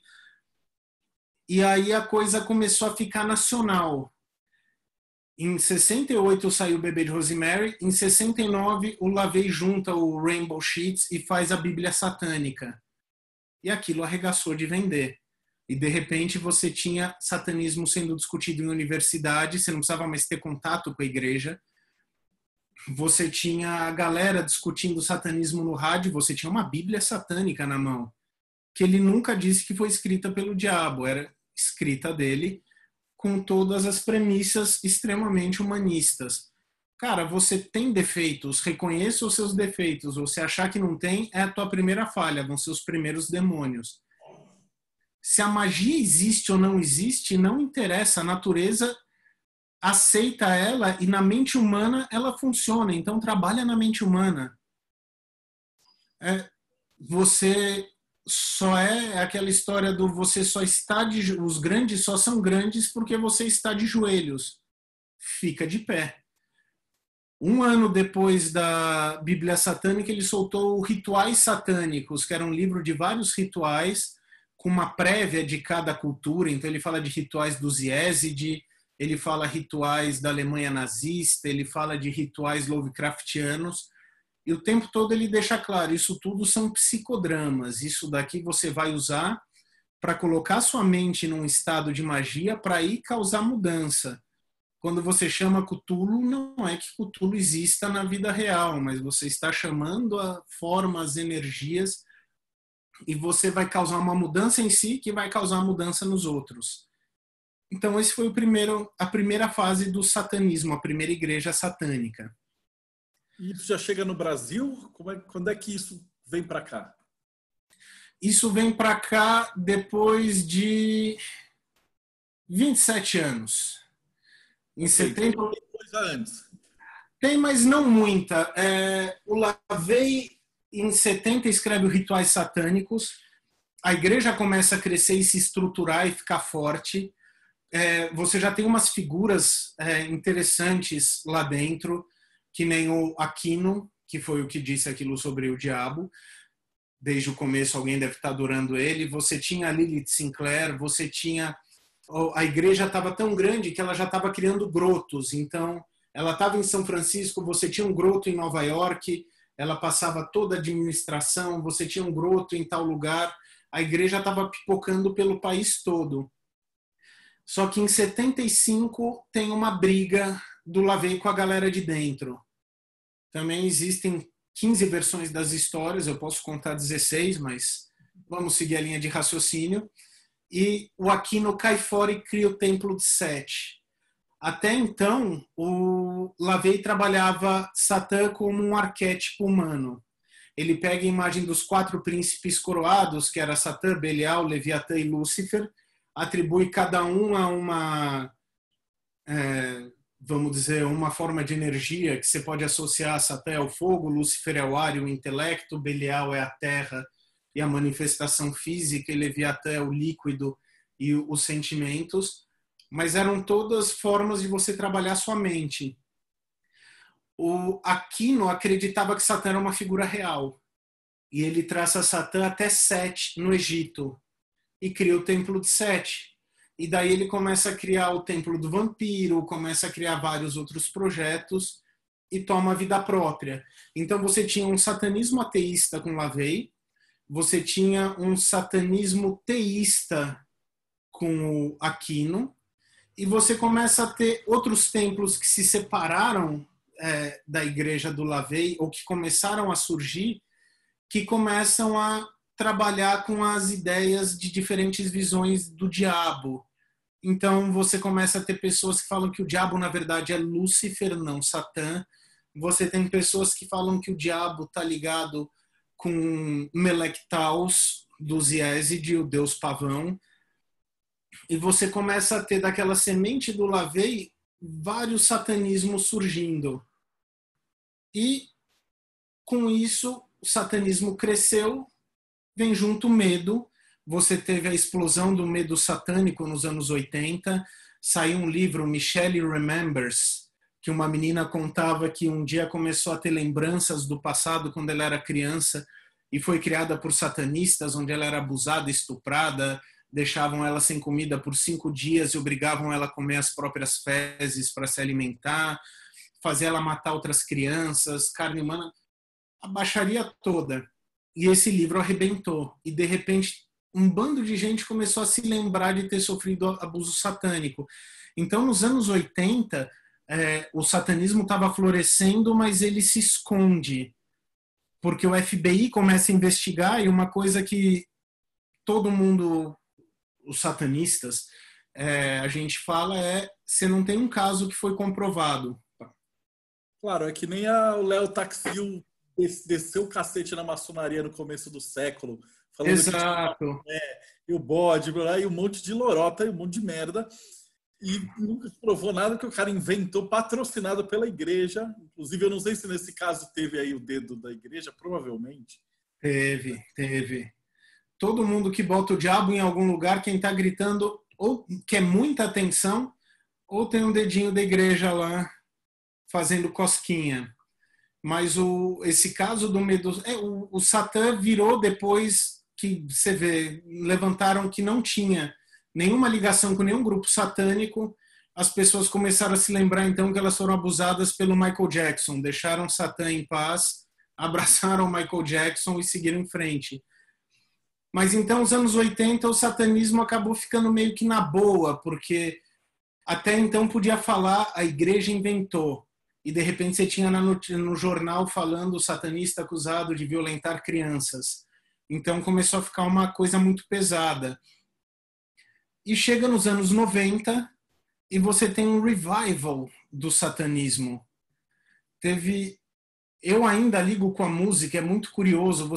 Aconteceu alguma coisa no começo dos anos 90, um bando de bandas que estavam em ostracismo, com discos muito ruins, começaram a produzir coisas muito boas.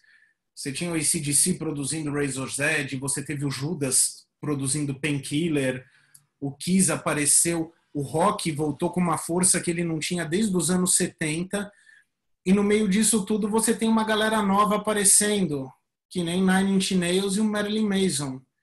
Marilyn Manson, lendo o satanismo, achou aquilo animal, foi falar com LaVey, tirou foto com LaVey, falou, isso daqui é foda. E começou a criar as músicas em cima. Você tem o Antichrist Superstar, Beautiful People, a maioria das músicas, aquilo é LaVey puro. E aquilo arregaçou na MTV, e todo mundo vendo, e aquilo crescendo. e o satanismo começou a voltar como forma de questionamento para a mídia. E, enquanto isso, a gente tinha MTV, a gente não tinha YouTube, a gente não tinha internet, a gente tinha as lojas de livro, a gente conhecia ocultista indo em sebo e livraria e procurando. Tem uma livraria que tem Eliphas Levi lá no canto, você ia, via um cara procurando o livro, trocava ideia com ele, esse daí eu já li, é foda, não é? Então, você começava a criar uma rede pré-internet ainda dessas pessoas e de repente vinha um cara e falava, porra, você já ouviu falar de Crowley? Não.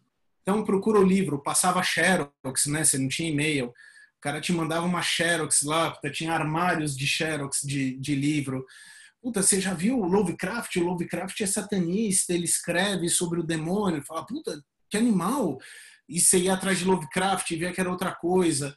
E aí, no meio disso tudo, conversando com uma galera, vinha, porra, e Lavey? Você já ouviu falar de Lavey? Não. Procura Lavey. E aí, lá nos idos de 90, molecão ainda, começando a procurar o que era Lavey, você não encontrava. Você ia nas livrarias, Lavey. Não tem. Até que chega a internet, escritório, a gente trabalhava com tecnologia 94, por aí, 95, estava começando a ter mecanismo de busca, Lavey, e aparece. E aí você fala, caramba. E aí o satanismo começa a chegar, pelo menos começou a chegar para mim, via internet em 94, 95. Em 95 eu descobri que eu podia comprar livro pela internet. Bíblia satânica, rituais satânicos e a bruxa satânica foram os primeiros. Chegaram em casa, li tudo e que nem outros doentes da época começamos a traduzir e botar na internet isso tudo.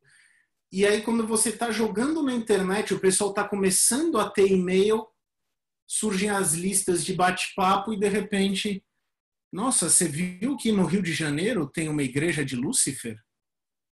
E aí você corre atrás e você conhece o grande Ar-Riman, que entrou em contato com o Ar-Riman, se eu não me engano, entrou em contato com a Church of Satan do Lavey, chegou a começar a falar com Aquino, mas ele acabou trocando ideia com um dos grotos do Lavey, e foi uma igreja oficial de Lúcifer, a IDL, que começou no Rio de Janeiro e começou a atrair muita gente.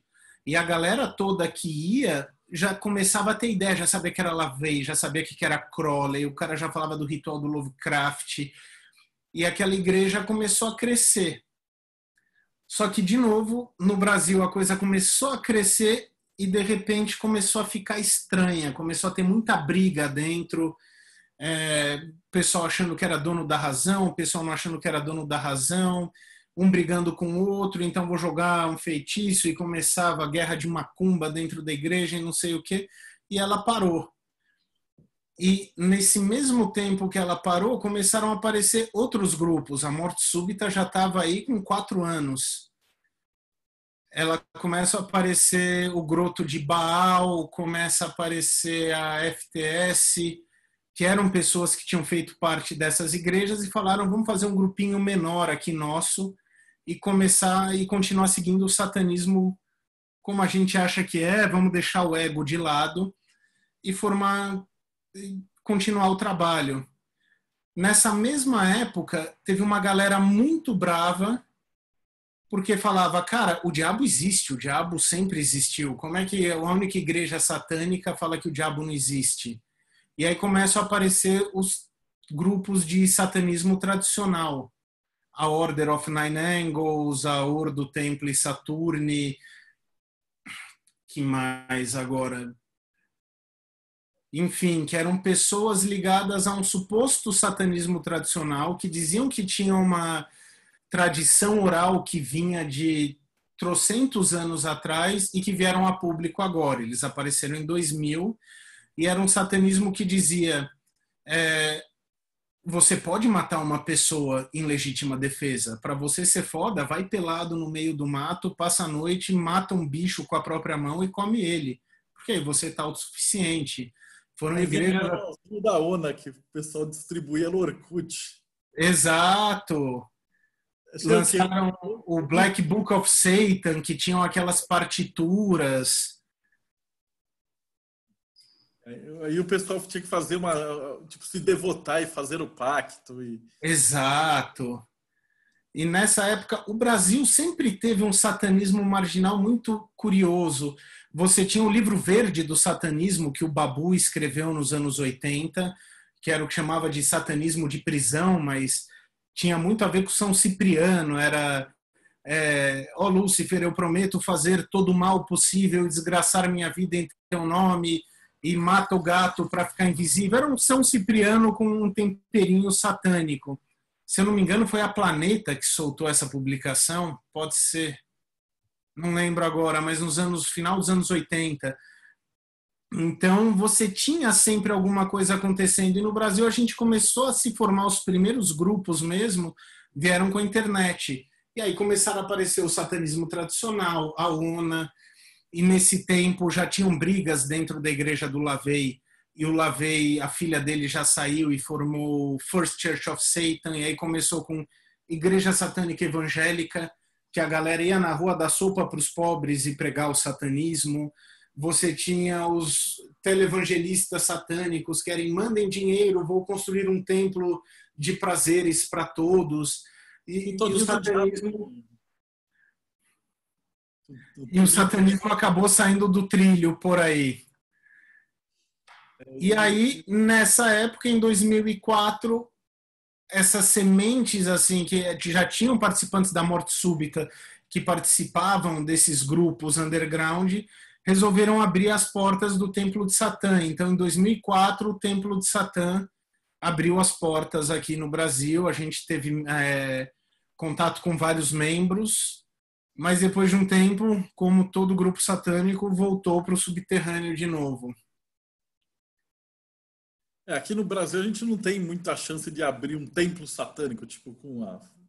Cara, se eu não me engano, lá para o Nordeste, Bahia, talvez, eu não lembro, um cara abriu que é uma igreja branca, preta, com pentagrama vermelho no chão, banquinho para ele pregar também, eu não sei que fim levou essa. Já tem uns 2, 3 anos que eu vi essa galera. Eu não sei se é uma galera tentando ganhar dinheiro também, né, como todo bom religioso, em cima de uma crença, mas também você não vê a coisa pipocando muito. Uma época aqui na internet tinha um monte de grupo satânico que pedia para você depositar dinheiro para entrar e fazer os pactos. Eu imagino que vocês no Morte Súbita deviam receber um por dia, né? Galera, o cara cansou de seguir Jesus, ele queria seguir o diabo, né? Nossa, quando a gente abriu o Templo de Satã, para você ter ideia, tinha gente que mandava, a gente não cobrava nada. Era, fala que você quer, a gente mandava uma ficha para ver que era uma pessoa de verdade e sã. A gente devolvia para a pessoa com ata ritualística, como participar. O cara começava a mandar dinheiro para a gente devolvia o envelope, não queremos, devolvia o dinheiro para o cara pelo correio. Era muito louco, a Morte Súbita, todo dia, como eu faço para vender a alma, a minha família me oprime, eu quero fazer um pacto com o Satã para me libertar da minha família, eu posso trabalhar para vocês, eu posso matar para vocês, eu faço o que quiser, não sei o que. A gente falava, cara, é meio que o oposto disso o que a gente está tentando mostrar. O Mustauskas está pedindo para você falar da mulher que queria alugar uma chácara para se vestir de cachorro. Cara, é uma coisa engraçada. Quando você começa, Quando você começa a falar de satanismo moderno, que é a linha que a gente seguia,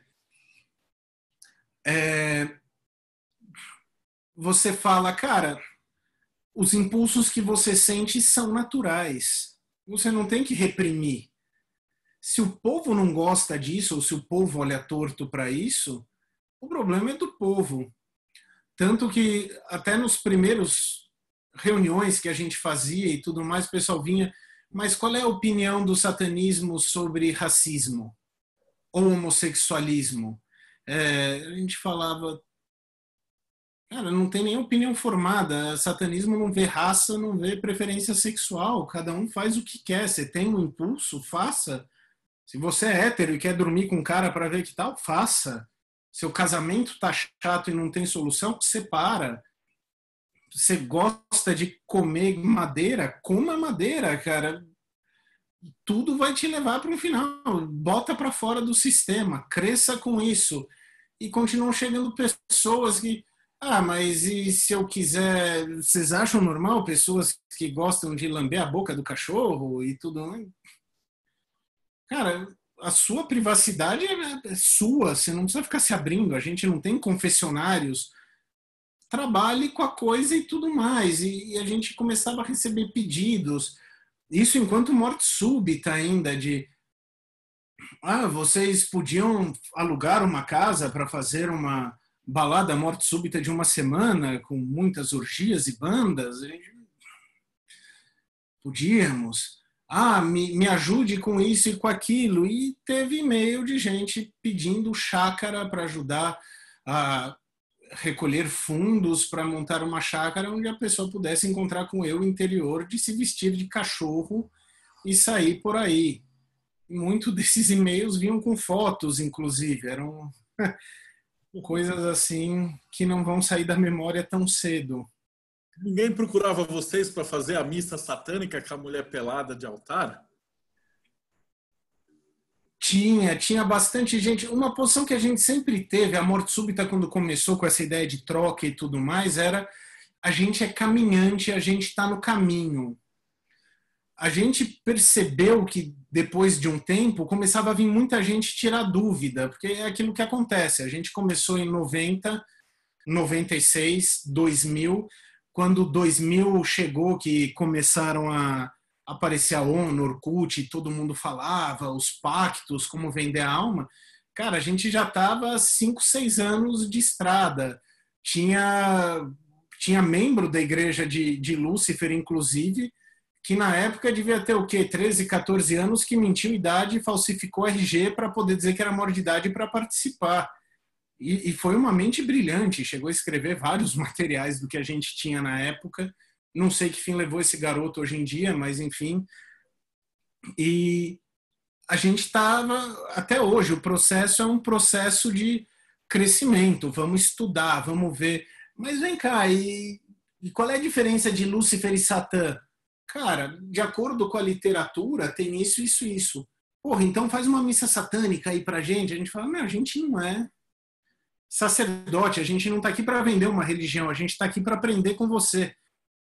Não, mas vamos arranjar uma mina para ficar pelada e tudo mais. Fala, se você quer ver mulher pelada, a gente te dá 300 soluções.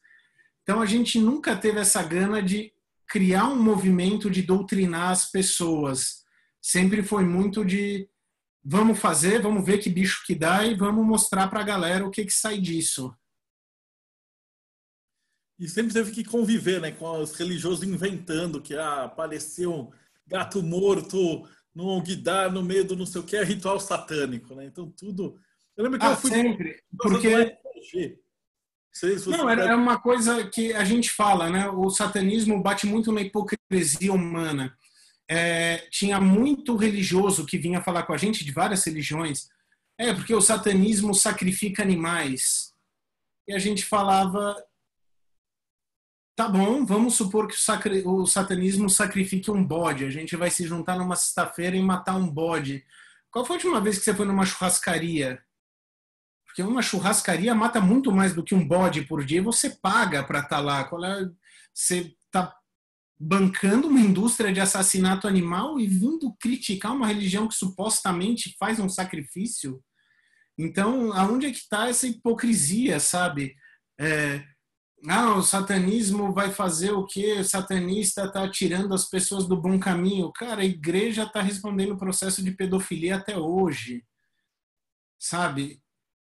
Religioso e não só religioso, ateus e todo mundo. Se você não acredita no diabo, por que você fala que é satanista? Então, às vezes eram pedra dos dois lados, assim, mas quando você entra no satanismo, depois dessa história que você percebe até aquela ideia de quando começaram a pintar o diabo em si, ele nunca foi mostrado, mas ele foi sempre percebido. Ele era como dizem que a natureza abomina o vácuo, porque ela percebe que algo está faltando. O diabo parece, a impressão que eu tenho hoje, depois desses anos todos, é que Satã é uma figura, ele, como Satã traduziu na linguagem dele, quando você começa a ficar muito nas metáforas, faltam as palavras, mas é uma fonte de energia muito poderosa, que não é amiga do satanista, o diabo aqui do meu lado, vamos lá no bar, tomar uma. Ele não é o cara legal, ele não é o amiguinho, mas ele é uma fonte de energia que, se você não tomar cuidado, ela te queima e você se perde feio nela. Mas ela é uma fonte que, se você souber como trabalhar, ela pode te trazer muito para você ganhar. Então, eventualmente, você vai tratar com o que a gente chama os macaqueadores, né? O pessoal, fez sacrifício, agora eu sou que nem o Crowley, eu fiz um não sei o quê. Mas se você vai seguindo o seu caminho e você não está na doutrinação, você está sempre crescendo, sempre em contato com essa fonte, você tira muito conhecimento, muita energia daí para trabalhar e continuar crescendo. Eu estou com várias perguntas, mas a resposta para todas você já deu, né? Eles perguntam assim, qual a visão do satanismo depois da morte? A visão do satanismo do espírito? A visão do satanismo... Mas como você colocou, né? É uma filosofia. Eu vou dar até uma resposta. Se você perguntar para 100 satanistas o que acontece depois que você morre, você vai ter 100 respostas diferentes. Você tem o satanista que diz: morreu, acabou, você só tem uma vida, por isso aproveita bem a sua vida aqui. Você tem o satanista que diz: você é uma energia que nesse manto de carne tem a personalidade. Eu sou o óbito, eu gosto de ouvir AC/DC, a única banda de metal que existe no mundo. Eu gosto de ler e blau. Quando eu morrer e deixar um manto de carne, não vai ser mais o óbito que vai. É a mesma coisa que você estourar um balão. O óbito é a forma do balão, o que tem dentro evapora. Então não vai ser você de qualquer jeito. Tem o outro que diz: cara, a sua energia mantém a personalidade através da alquimia satânica, você vai formar o corpo diamantino através do enxofre. Então cada um vai te dar uma resposta. O satanismo, enquanto filosofia, diz que, cara, até você ter uma resposta, até alguém voltar da morte e te dizer o que acontece, vive como se hoje fosse o único dia que você tem para aproveitar. Então, você vai para o inferno, você vai para o céu, você vai voltar e vai entrar. Aproveita o agora. É agora que você cresce, é agora que você desenvolve, é agora que você sofre, é agora que você aproveita. Se você não souber aproveitar agora, por que você vai se preocupar com o que vai acontecer quando você vai morrer? E o aproveitar, óbvio, não é a vida vã que os evangélicos, a vida oca que os evangélicos falam, vamos cair na droga, vamos cair não sei o quê. É como você, enquanto satanista, se torna um melhor indivíduo a cada momento. Como saber aproveitar cada fruto da árvore que você plantou, por menor ou mais banal que seja. Bom, a gente está chegando no final, infelizmente. E eu queria deixar a última pergunta, que é: como é que as pessoas te acham? Como é que a gente acha o Morte Súbita? Como é que a gente fala com você? Bastard, de bastardo sem o final, bastard.obito@gmail.com. Caiu aí, eu encontro a galera e a galera me encontra. E o Morte Súbita tá no Instagram agora também e no Face, né? Vocês voltaram para a rede. O blog, como é que tá? Cara, por enquanto são aquilo, os tentáculozinhos estão saindo aqui, nem grama no meio do asfalto. O ser humano vem, cria uma cidade e controlamos a situação. Vem uma graminha surgindo no asfalto.